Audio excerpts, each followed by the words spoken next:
Hello, football fans, and welcome back to the Corner Flag podcast.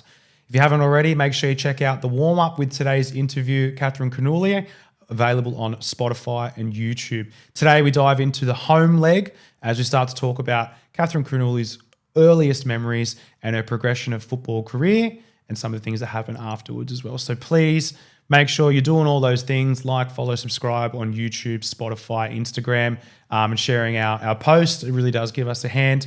And I really hope that you enjoy today's chat with Catherine Cannuli, former Matilda and current TV personality. So please sit back, relax, and enjoy the Corner Flag podcast.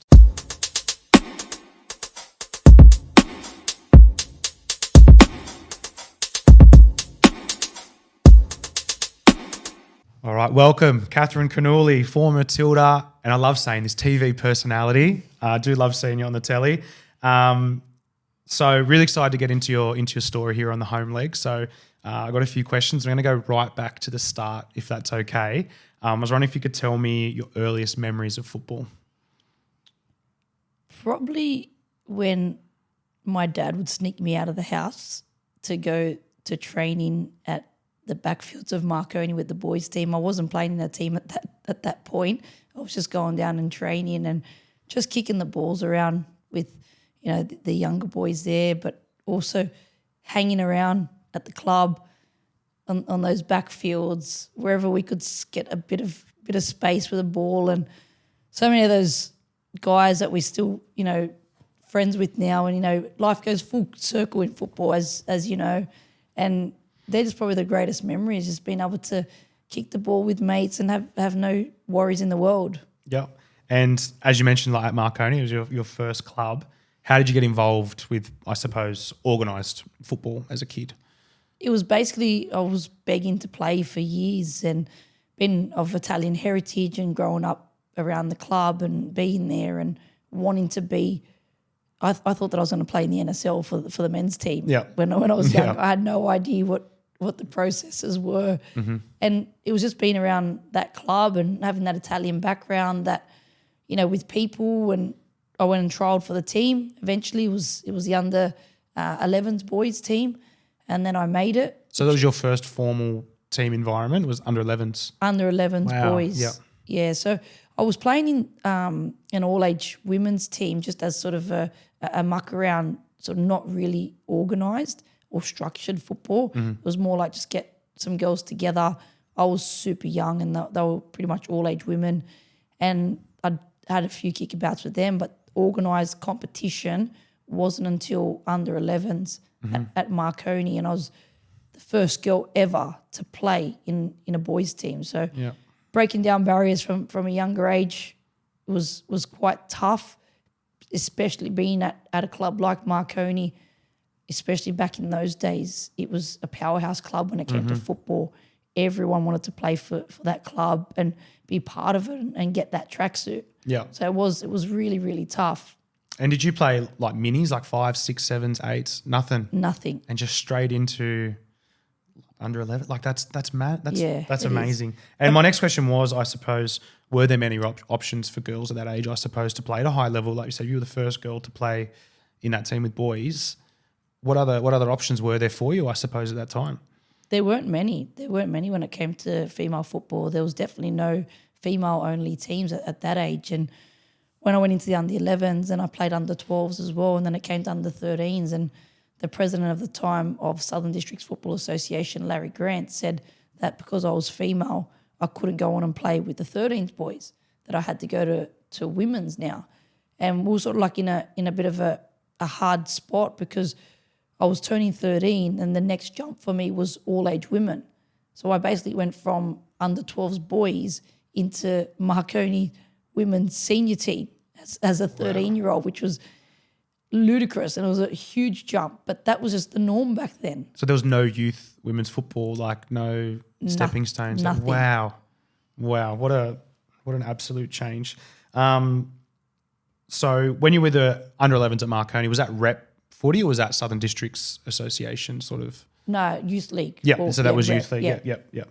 And I suppose, what was that like moving then into the women's game at 13? Did you play? Like, do you know what I mean? Like, Obviously, you had the talent and ability and Yeah. whatnot, but the size difference and the physical aspects must have been quite drastic. It was, yeah, it was quite huge. Obviously, playing against older women, but I think that's one of the reasons why I probably developed as well a lot quicker, but having to be challenged week in, week out, and yeah, I was a regular player. I played a lot. I played a lot of football there with senior women. I only spent a few seasons there. It was by the time that all happened, we had the Institute program, which was running out of Parkley at the time, or Valentine, what it's called now. And then I got an offer to go to the Institute. So I went basically from the women's straight into the Institute program, which that was a pathway into the New South Wales Sapphires, which was basically what we played in the WNSL. Was that with girls your age in the institute, or? There was girls my age, but there was obviously girls a lot older as well. So depending what group you were in, there was two separate groups, and then from there you'd be picked for state teams, and then you'd be picked to represent the Sapphires. And you mentioned earlier about going to Westfields as well. When did you start your 7 there?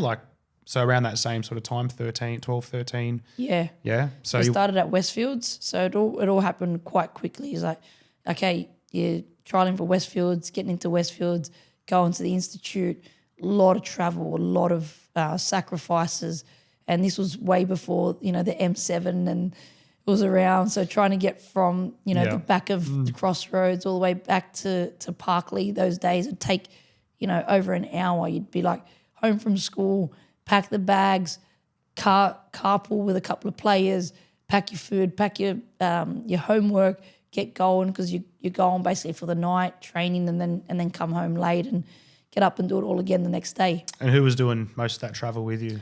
Mum and Dad both done a lot of the travel with us. We used to take a couple of girls and then would share that travel with some other teammates that were coming from out our way. Yeah, so a lot of sacrifice. Massive sacrifice. And I suppose you always an attacking player. Is that your thing, or? Absolutely. Yeah. Anyone that knows me knows I'm an absolute crap defender. Fair enough. And I suppose that, like you mentioned, going into the Institute and that sort of led into the Sapphires. Was that something where you're at the Institute to a certain point and then they say, yes, we want you in the Sapphires, and then the Institute's done? Is that how it works? No, so you'd be in the Institute. Now you're really testing my brain. Well, it's a shame that program's not really there anymore. It Even is. the AIS and whatever, it's Yeah. all So very it was different. actually, back then, it was actually a little bit of a different program to what it is today.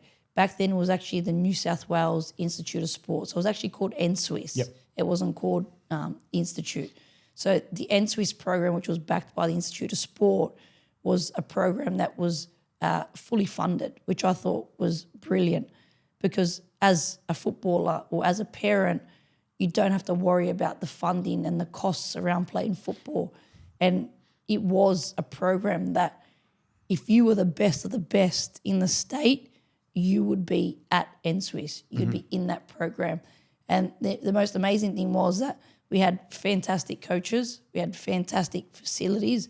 We would do all our football out of Parkley at the time, but we'd also be going to Homebush and using their headquarters as our gym base and doing all our S&Cs. And I remember being in the gym and, being around a lot of Olympians, people that were, again, I always talk about being around like-minded people, and, you've got a dream and you've got a vision, and having those like-minded people around you and having everything that you need to sort of succeed was always a massive bonus. Yeah, it's like I said, it's obviously the program has shifted and changed, but to see how many people came through those programs and so much success, it's a shame it's a little bit different now, I suppose. Is there anyone, I suppose, that you came through with at that time that we might know of that stood out? Oh, there was heaps like coming through the Institute program. There's Heather Garriock, Sarah Walsh, Kylie Ledbrook, Julia Barzi was in that Institute program as well, Savette Wilson-La. Who else? Michelle Carney. Yeah. There's so many to mention. So proof's in the pudding there with obviously Absolutely. how If you go back to the stats around those days, and especially the NSWIS program specifically, if you look at how many of those and Swiss girls actually went on to become Matildas, the numbers are huge. Yeah. Because we did dominate, like N Swiss and the QAS at the time were probably the two dominant states that were making up majority of the Matildas team at that point. Mm-hmm. And if you were in that program, you couldn't play like rep footy at Marconi or wherever. No. Like that was your full time. Did you guys play a lot of games? 'Cause I know growing up myself, my friends or whatever who went into the institute program, they trained a lot, but they hardly played games. Like there was a couple of tournaments during the year, and then it sort of shifted and I think they ended up joining the Victorian NPL system as for a little bit, or maybe the Canberra League, not sure. But it was a real strange sort of system. Even with the AIS, they weren't sure where they sort of ended up. Did you guys play a lot of games? Like how, because that was the one thing they said, like we train a lot, but we just don't play games. Like it was sort of what they said was missing from their program, I suppose. We did. We actually had a really good system in place. We actually used to play against boys every Wednesday night, which I think, again, was another big part of our development because we'd constantly be challenged and playing against players that were physically stronger, faster. So it was always a massive challenge. So we used to do a lot of games versus the boys' teams, and that's how we would prepare because unfortunately at that time there wasn't enough quality female teams that we would be able to play against that would actually challenge us because we were the best in New South Wales at that time. There was also another program which was the Northern New South Wales program, which was a very similar run program that they had another hub of players as well, and there'd be times when we would come in together and run dual camps, but most of our games were played against boys midweek. Mm-hmm. And I suppose I want to get a real sort of contrast, I suppose, from WNSL to where the A-League Women's is now. Obviously, there's been a huge transition from there. What was it like, I suppose, can you put into perspective what, your first couple of games for the Sapphires was like in terms of the build-up around it, media, crowds, all those bits and pieces? Can you give us a bit of an image, I suppose, as to what that looked like? Pretty much nothing. Yeah. Not much. It was very, very limited, right? There was no social media back then. The media side of things were very, very at a minimal. One thing I do remember, though, we used to have a booklet. It was the game booklet, and I think I've still got a couple of them at home, and it was cool to get the, if you ended up on the front page and you see the team list and a bit of advertising. So the booklets were always pretty cool that you'd sort of see. But in terms of media, it was all at a bare minimal. Were the games televised? They weren't. No. They weren't. Yeah. And what kind of crowds, I suppose, would be your average game? If we got a couple of hundred, we would be lucky. Yeah. When coming to the final series, we'd always get a lot more. And again, it was always friends and family. It wasn't really many people that actually followed women's football. It'd be more people that were connected to us. Yeah. And you won the comp there, Golden Boot, as you mentioned in the warm up. Where do those achievements, I suppose, rank for you in that time? Because, like you said, it wasn't. There wasn't the media hype around it. There wasn't sort of what we're experiencing now. So those things, obviously big personal achievements to you, but would that be something, I suppose, at the time that was common knowledge? Like, would people know, the Sapphires won the league this year, or was it not, not really not something reported on, I suppose? No, it was, I think, maybe if you're lucky to get the smallest little write-up in the back of the newspaper, if you're lucky that have the scores in there, and you sort of flick through the newspaper to see if you actually made it in. And it just wasn't big back then. It was tough. Like your community, your football people obviously would know what was going on, but anybody outside that sort of little football bubble would have no idea who the Sapphires were. Yeah, I could even look back at 6-7 years ago. I'd be going around with my role, going into schools, and the majority of the girls or kids wouldn't have no idea who the Matildas were back then as well. So you can just see how far it's come from those early days to where it is now. Yeah. And you did 4 seasons, I think, 3 or 4 seasons in the WNSL, and then you had a break from football. Do you want to walk me through, I suppose, what happened around then and the reason behind that, I suppose, because you stayed out of footy for a while? If you're okay to share. Yeah, of course. Look, it was a tough time, right? As a youngster, I lived and breathed football. That's all I wanted to do. Again, most people knew I wanted to play for the Italian men's national team. I had no idea about Matildas or Socceroos or anything like that. And I think what happened was went to a few Youth World Cups. I was in and around obviously the Matildas at the time. I had a bit of a setback. At the time I was training with the Matildas before the Athens Olympics. I ended up with compartment syndrome in both my legs, which I tried to have a quick operation and get it repaired quite quickly. After that, I was just sort of in two minds because I was so passionate about football and I thought, this is what I want to do. This is what I want to be. And when the pathway and there was no sort of vision for the game and no sort of career that I could see myself doing, it was sort of a bit of a heartbreak. And I thought, look, I don't know if I want to do this anymore. I don't know if I love doing what I'm doing. I can't see, the light at the end of the tunnel. I don't think I want to do this anymore. It's just not feeling it. And I remember having multiple conversations with coaches. I remember having long conversations with, Tom Samani, for instance, organising to catch up and, try and convince me to stay and keep playing. And I take my hat off to the girls that, were grinding through, girls like, Lisa Devana, Sarah Walsh, Heather Garriock, pioneers of the game that, went through those really, really tough times in football with, not much, on offer. And I just sort of fell out of love with the game and wanted to take a bit of a break, and nothing was sort of standing in my way. And if I look back now, not that you want to live your life with regrets, but who knows where I would have ended up. But it's part of who I am now, and maybe taking that break is what I needed because I lived and breathed football for so many years, and maybe I was just burnt out. I don't know the exact reasons, but that's how I felt at the time, and I felt that I needed that time away from the game, and maybe I just wanted to be a kid that I generally didn't get to be. I never got to do, the formals or the hanging out with your friends on the weekends because my life was so consumed through football. Yeah. And did you miss it at all? Like, because, even myself and playing at whatever level, we, like you said, you lived and breathed it, training, most days of the week, and it's routine. It becomes life. This is what I do. I go from school, I go to training, I look after myself, I eat, I go back to bed, wake up, do it all again, like you said earlier. Was there a point where, because I know even myself having a few big injuries, at first I didn't really miss it. The first, however long, I was kind of like, it's actually nice to stop and just have a break or whatever. And, if you don't get the opportunity to do that, you won't know. But then at some point, you start to get a little bit of the itch. Like, did you get that until, and, you mentioned earlier, going to interlines and those things. But before that point, did you miss it or were you content to not play?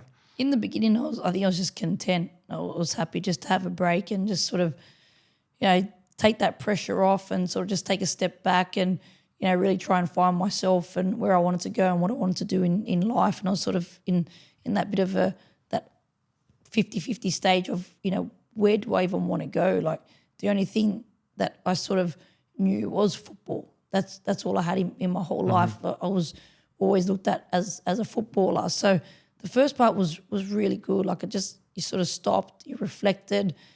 And it was probably not until a little bit down the track where you started to miss going to training, the routine, having the games and playing, which I sort of still had with my friends outside of football. I'd always go and have like a little bit of a kick around, five-a-side, go down the park. But it probably wasn't until 2008, I'm pretty sure, when the W League actually kicked off. And I remember I was traveling around Europe, and obviously in Europe everything's about football, and that's when I started to get that itch. And I remember coming home and turning the TV on and seeing the W League on TV, and I'm like, wow, look how far the game has come. And it was at that point where I'd sort of bumped into Alan Stajic and we sort of made contact again, and we're just talking about football, and he's like, look at where the league is. We've started this competition now. It's been fantastic.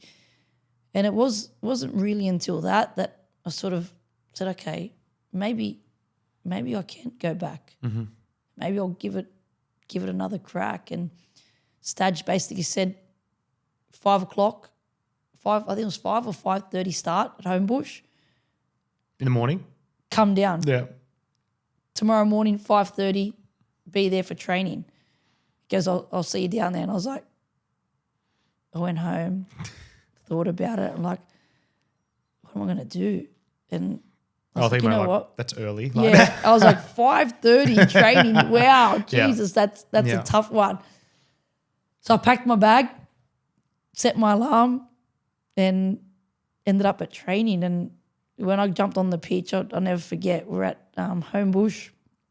There was, so many girls that I'd played with previously there, some new kids on the block as well. And after the session, I was like, you got that buzz again. And I was like, wow, I've missed this.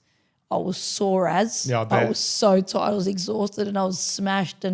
But that feeling that you get playing football and that feeling of being around the team and training and how you feel afterwards, I just had that desire to want to go more and to get going again. So I started training full time with them. And then I ended up getting selected for Sydney FC in their W League squad for that season, which was pretty cool. Mm-hmm.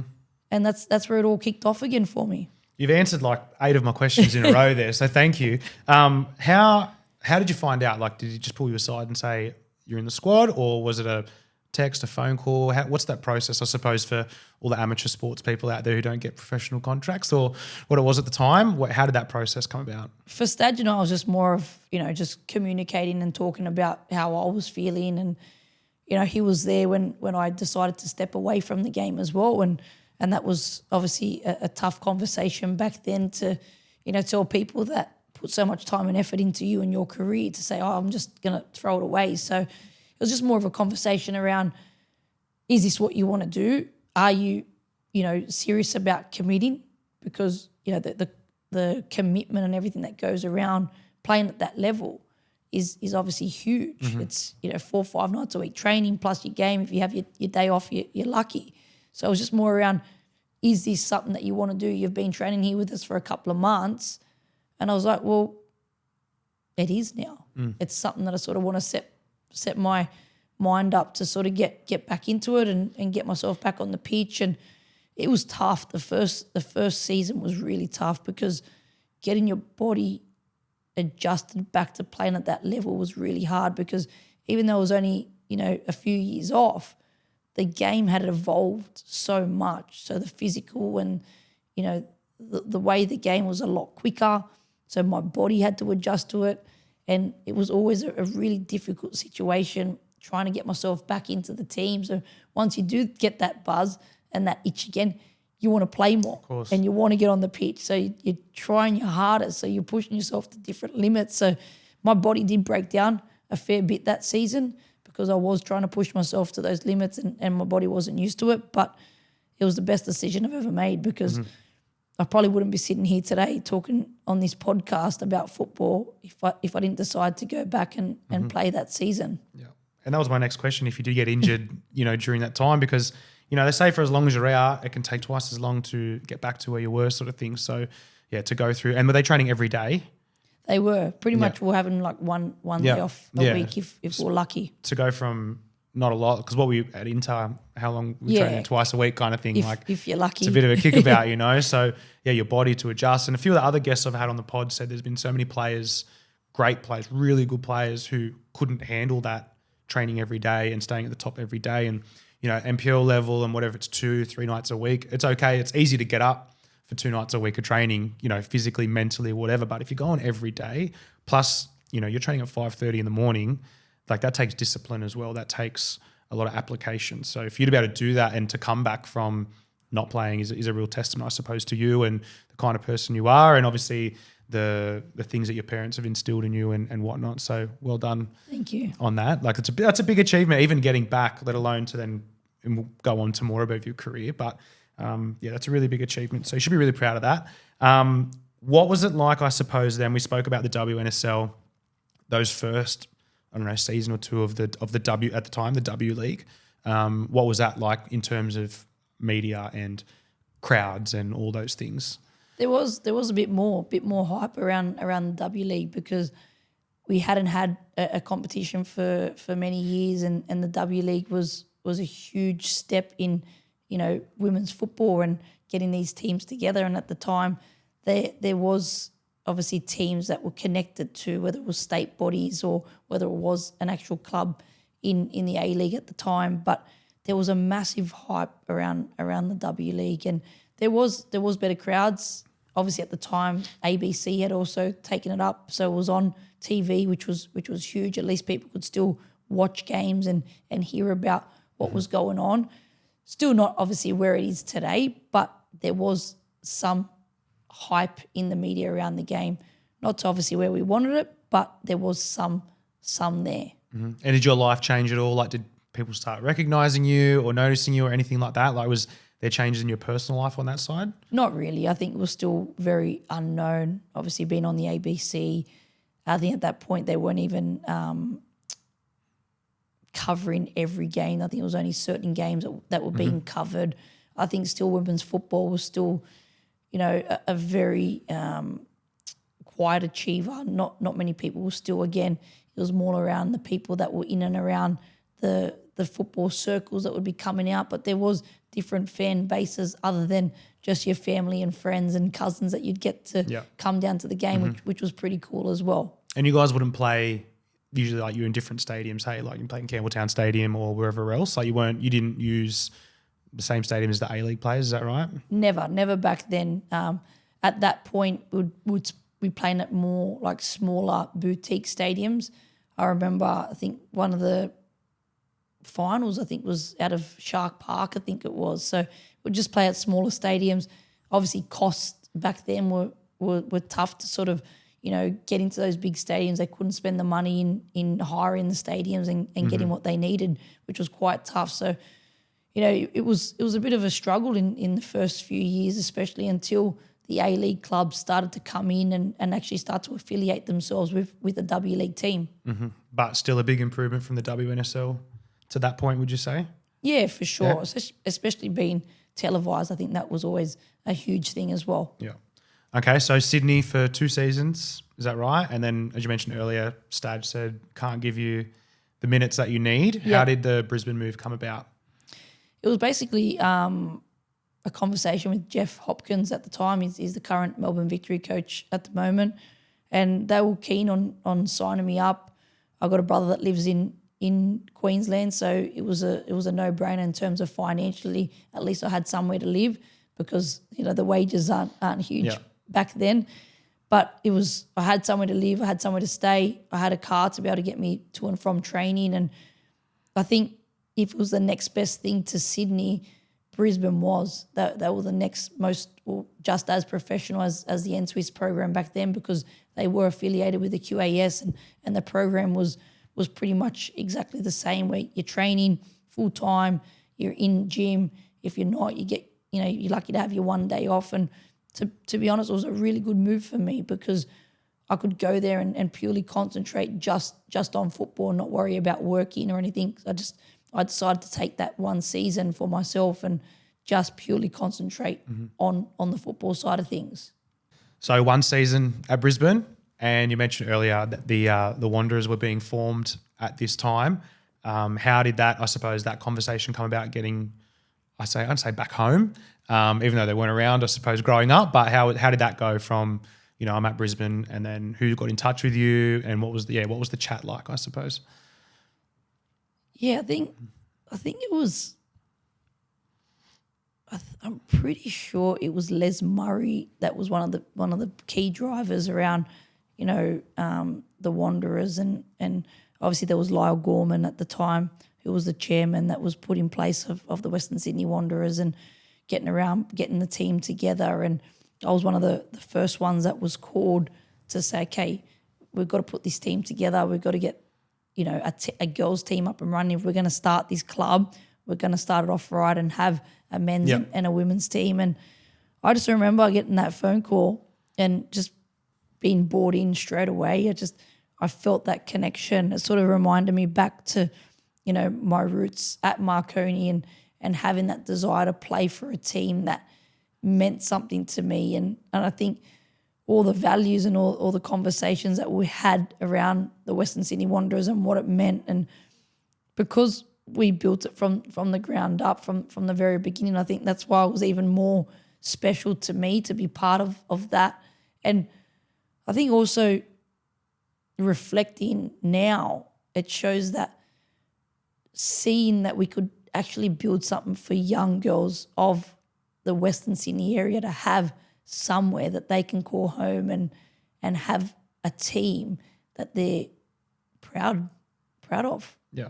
No, it is amazing. And obviously the facilities they've got there now, which obviously wouldn't have been there when you were there, it's just, it's amazing. It's a great, you drive into the Wanderers Park and it's a different level. It's like, this is what it should be like everywhere. Like everywhere should have these sorts of things. So just on that, where did you guys train? Like obviously you're starting from scratch. They probably had no facilities, I suppose, at the start. They had no headquarters. Yeah, what did that look like? Where did you train? Where did you guys get stuff done? Yeah, it was a difficult one. We trained anywhere and everywhere in sort of that Blacktown sports park. So wherever we could sort of get a pitch at the time and get some grass, we'd jump on it. None of us, not the men's, not the women's, none of us really had a home. We had some offices at the top of the Blacktown sports park there, and I remember our gym was like this underground area that was sort of a makeshift gym, and we'd have some ice baths that were sort of thrown in the side, and it was really very, very low key to what it is now, but we made it work. And everybody that started off at the Wanderers, I think, was super passionate about the project and what it was all about. And I don't think you could ever replicate those first couple of years and what it meant to the people that were involved there. And I think anyone that you would speak to about those first, 2 or 3 years would tell you how passionate and how much love there was for that club. And everybody was just bought in, whether it was the boys' youth, the men's, the women's, whoever it was, the office staff, everybody was bought in to make this football club successful. There was just passion, there was pride, all those things that was, part of you being in this Western Sydney area. Everybody bought into that. Yeah. And I think, having sort of nothing, I suppose, probably brought you guys together as well. And they talk about a lot with the Mariners, like, obviously funding-wise never great, but, they did everything together and it was just, that was their community. And I suppose Western Sydney were just crying out for a team, like crying out for someone to call their own, because if you look at football heartland, it's Western Sydney. Like that's the area. So that must have been amazing for you being from Western Sydney to represent that area and your home. What was it like the first game, I suppose, where you pulled on the 13? It was an awesome feeling. It was awesome to be home. It was always awesome to have somewhere that, that you're representing a club that, has a lot of similar values to you. And, there's a lot of people out there that feel that pride and that passion to be part of the football club. And I think I knew that at that point, especially in that first season, that Western Sydney Wanderers could be a real game changer for football in the region, not just for females, but for men and women in this area, boys and girls that are coming through. If you look at the Socceroos and the Matildas, we've probably got the highest number of players that have come out of Western Sydney that have actually debuted for the Socceroos or the Matildas. And we know it's a real, hot spot to, produce good footballers. And it's the culture in our area. So that first game was really special to me, and to be part of that inaugural team and to be part of the club in those early foundation days is something that will stay with me forever. Mm-hmm. And you mentioned earlier when you had a little bit of break from football that you probably didn't see that light at the end of the tunnel, or I suppose no real career path, I suppose, going that way. Do you think, we're wandering a little bit away from the Wanderers, pardon the pun, do you think that if the overseas options that are there now were there for you then, that would have been a goal for you? That would have been what you wanted to do or not? Do you think you could have? Absolutely. Yeah. Well, look, I was supposed to go to college in America and my parents blocked me from going. Growing up in an Italian household, it's like you're not going anywhere without us unless we're coming. So I remember the guy came from Baylor University, Nick Cowell, came to my house, came with a jersey, a Baylor jersey, number 13, ready to go, said, you come in next year, you'll play in our in a program that is before college, so you can play in our boys competition, and then you'll come straight into college the following year. And my parents are like, she's not going anywhere. Unless we come, and that's not an option. Yeah. She's actually not going anywhere. Now these days parents are sending their kids off to Europe and America left, right and centre. Kids are going everywhere. But look, it was a different time back then, and I can understand that, and I fully understand. You know, as a mother now, I can understand what my parents were thinking. I don't know how I would feel shifting any of my sons off, but you know, it's a different world that we live in now. But I think if those opportunities were there, and obviously as an older person, you know, coming into my 18s, 19, where you can start to make those decisions for yourself, if there was an option that was, you know, affordable as well, where you're actually getting paid to play and you can actually live, that would have been something for me to aspire towards. Yep.